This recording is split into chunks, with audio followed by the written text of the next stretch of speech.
E aí, galera, aqui sou eu de novo, Fábio Assuf. Vamos agora ver o primeiro vídeo sobre história da filosofia. Não sai daí.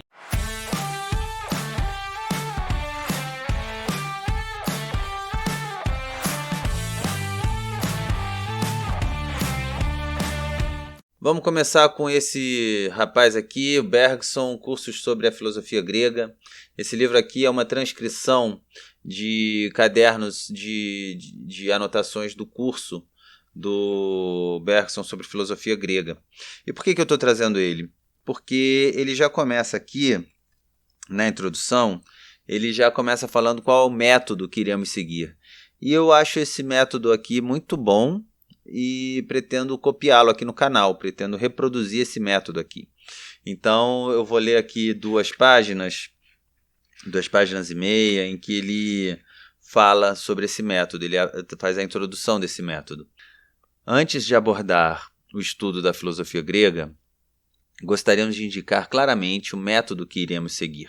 É isso que eu quero fazer aqui também nesse vídeo. Os antigos filósofos frequentemente só nos são conhecidos através de informações vagas, documentos de segunda e de terceira mão. Possuímos quase que integralmente os escritos de Platão, a maior parte das obras de Aristóteles, os da escola estoica, da nova academia, etc. Mas é preciso reconhecer que um número considerável de filósofos de grande influência nada nos deixou. Estamos reduzidos a fragmentos sem importância, e ainda mais frequentemente a testemunhos mais ou menos precisos de escritores que compreenderam mais ou menos bem o autor de que falam. De modo que, enquanto à história da filosofia moderna basta aproximar textos, coordená-los, para assim obter a exposição dos sistemas, a história da filosofia grega é obrigada a seguir um método de reconstrução. Quais são os diferentes procedimentos desse método? A crítica dos textos é aqui da mais alta importância. Com efeito, os fragmentos que nos foram transmitidos estão alterados e, na maioria das vezes, taxam-se os antigos filósofos gregos de contradição ou de absurdos de forma excessivamente apressada. A crítica filosófica é aqui de absoluta necessidade. Cabe restabelecer os textos e adivinhar. Não basta compreender o sentido literal dos textos que nos restam. É preciso, se possível, repensar a doutrina de que esses escritos são a tradução. É que, desde a antiguidade, o espírito humano mudou enormemente. O ponto de vista da filosofia deslocou-se. O problema filosófico para os antigos era inteiramente diferente. A distinção entre sujeito e objeto, fundamento da filosofia moderna, é algo desconhecido pelos antigos. Ou, em todo caso, se essa distinção foi por vezes vislumbrada, só o foi fracamente. Daí vem que, ao estudarmos a filosofia grega, nos coloquemos uma série de questões que os próprios filósofos gregos provavelmente nunca se colocaram. A distinção entre sujeito e objeto criou dificuldades que não existiam para os antigos. As coisas pareciam-lhes bem mais claras do que para nós. Portanto, muito frequentemente será necessário não aprofundar demais, será preciso fechar os olhos a dificuldades que não existiam para esses filósofos. Eles não se davam conta de toda a extensão do problema. Palavras dele, hein? Eu só estou lendo. Esse método de reconstrução terá sempre como guia a ideia da evolução. Com efeito, os filósofos gregos distinguem-se dos filósofos modernos por não terem tanta pretensão da originalidade. São mais ingênuos. Palavras dele de novo. Numa palavra, não procuram tanto se destacar.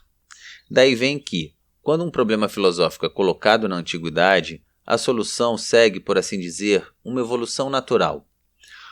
Uma primeira doutrina é posta, as dificuldades às quais dá origem, as contradições nela encontradas suscitam uma nova teoria destinada a fazê-las desaparecer. E esta, por sua vez, experimenta o mesmo destino.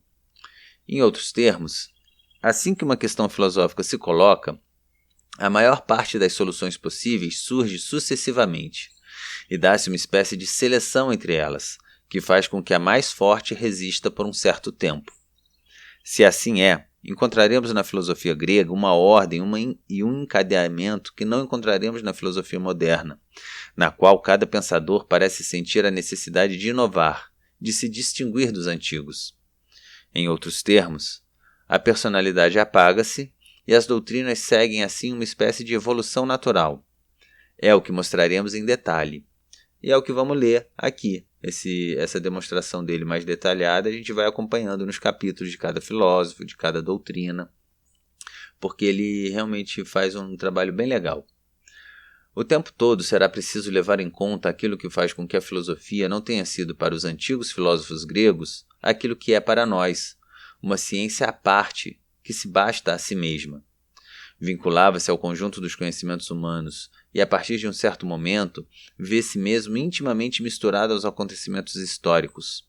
As considerações históricas e políticas, por conseguinte, irão ter um lugar bem grande na filosofia antiga, a qual não compreenderemos se não tentarmos nos colocar no meio em que se deram os costumes, as instituições, as transformações políticas.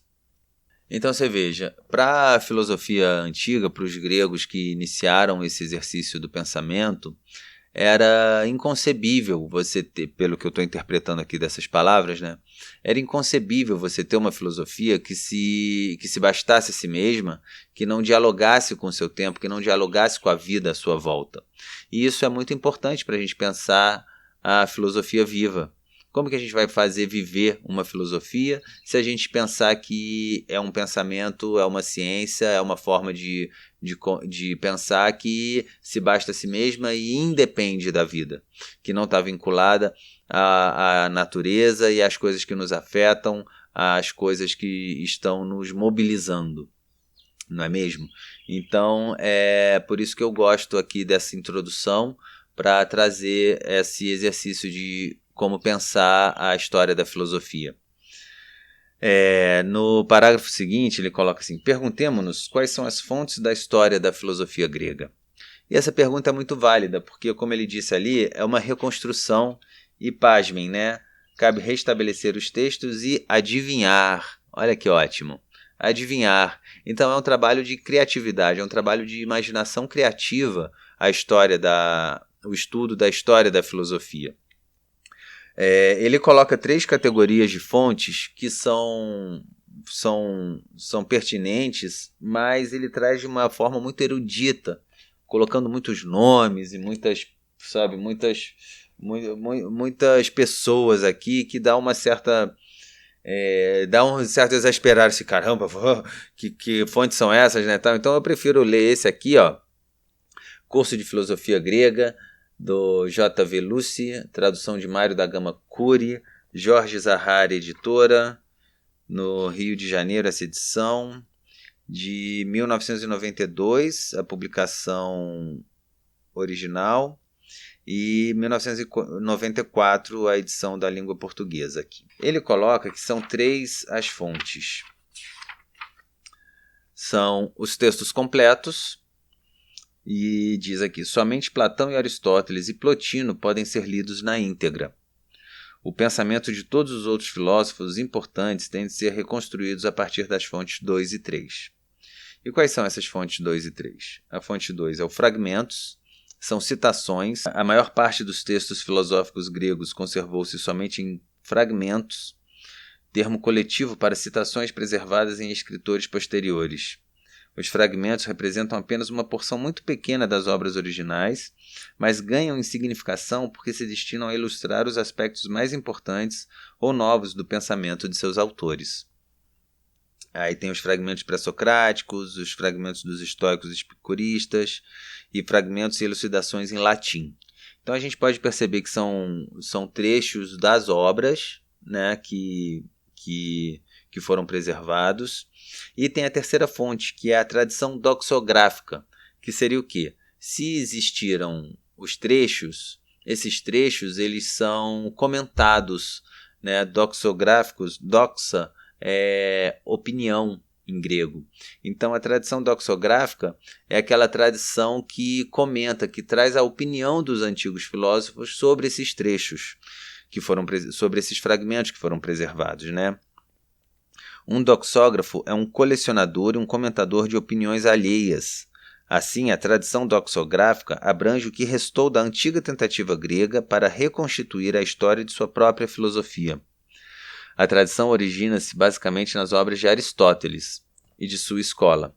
Aristóteles foi o primeiro filósofo a estudar sistematicamente seus predecessores, citando-os e criticando-os e prefaciando frequentemente seus tratados com uma exposição sumária da evolução do pensamento anterior em determinada esfera de estudo.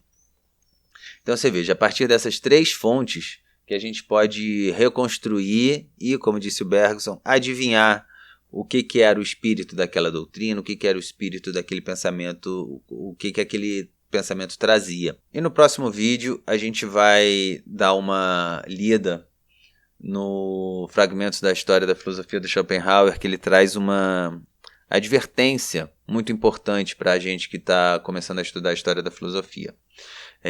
A história da filosofia não é filosofia. Presta atenção, hein?